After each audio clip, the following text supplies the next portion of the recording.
بسم اللہ الرحمن الرحیم۔ السلام علیکم۔ سب مطلب کی بات سمجھتے ہیں، کاش کوئی بات کا مطلب بھی سمجھے۔ خود غرض لوگ رشتوں کو نبھاتے کم اور آزماتے زیادہ ہیں۔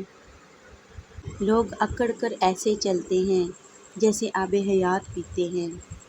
منافق شخص ہر بھیڑیے کے ساتھ مل کر شکار کرتا ہے اور پھر ہر چرواہے کے ساتھ بیٹھ کر آنسو بھی بہاتا ہے۔ تم اس دنیا میں رہتے نہیں ہو بلکہ تم یہاں سے گزر رہے ہو۔ کھچڑی ایک ایسی ڈش ہے جو لوگوں کے گھروں میں کم اور دماغوں میں زیادہ پکتی ہے۔ حضرت نبی کریم صلی اللہ علیہ وآلہ وسلم نے ارشاد فرمایا، ہر شے کی ایک زکوٰۃ ہے اور گھر کی زکوٰۃ مہمان خانہ ہے۔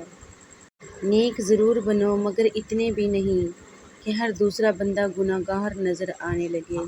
حضرت علی رضی اللہ تعالیٰ عنہ نے فرمایا، تم کسی کے ساتھ بھلائی کرو، تمہیں اس کا بدلہ برائی کی صورت میں ملے تو سمجھ لو کہ تمہاری نیکی قبول ہو گئی۔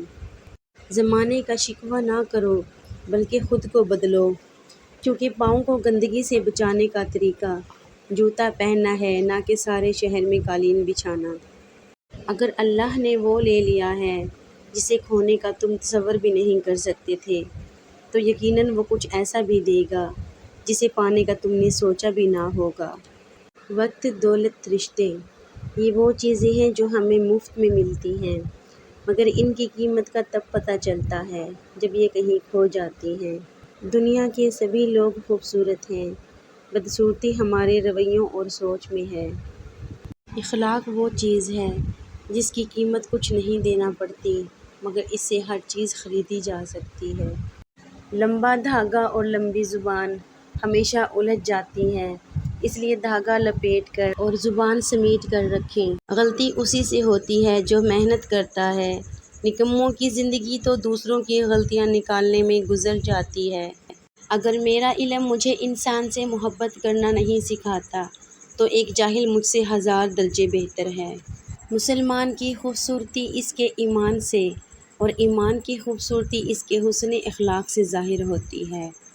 اختلاف کے باوجود احترام سے پیش آنا کمزوری نہیں خاندانی ہونے کی دلیل ہے۔ دو ہی چیزیں ایسی ہیں جس میں کسی کا کچھ نہیں جاتا، نمبر 1 مسکراہٹ اور دوسری دعا۔ دعا ہمیشہ بانٹتے رہیں۔